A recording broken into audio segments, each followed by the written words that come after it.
Financing for development.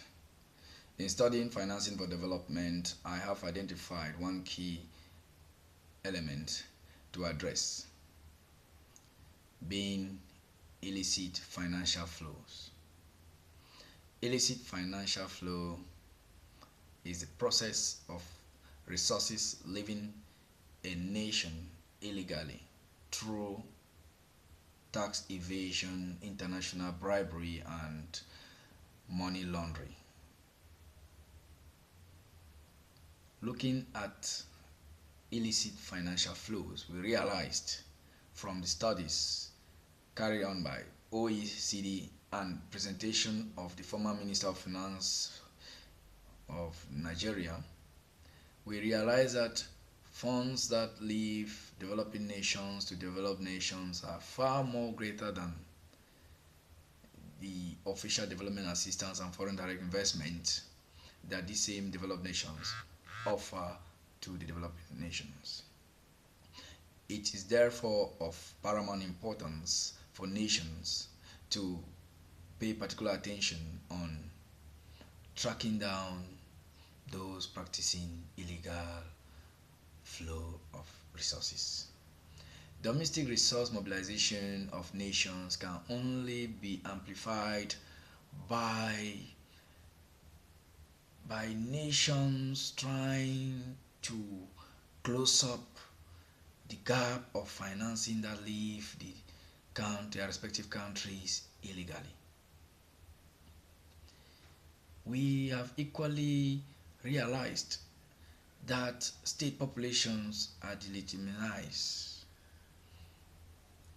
They feel reluctant in participating in raising domestic resources because they see that these same resources are illegally transferred to foreign banks, and following no transparency, accountability, and the rule of law in these nations, they are bound to suffer the effect. I am of the opinion that developed nations, being the recipient countries, for whatever intention they may have over these resources, that leaders and business people transfer this money illegally from developing countries to developed world, they should pay particular attention to tracking down such an action in order to add more resources to developing countries that will help them in realizing sustainable development goal and getting to emergence. Illicit financial flow is a practice that haven't got added value to the nation concerned, and this goes a long way to reduce public spending, for example in education, health, infrastructure.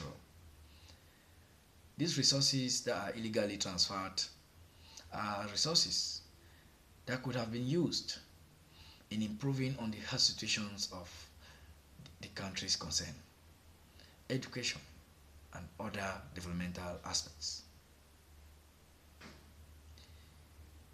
Conclusively, the fight against illicit financial flows of respective nations, especially both the nations concerned and the recipient countries, they should be able to use policy coherence for development with a global agenda initiative.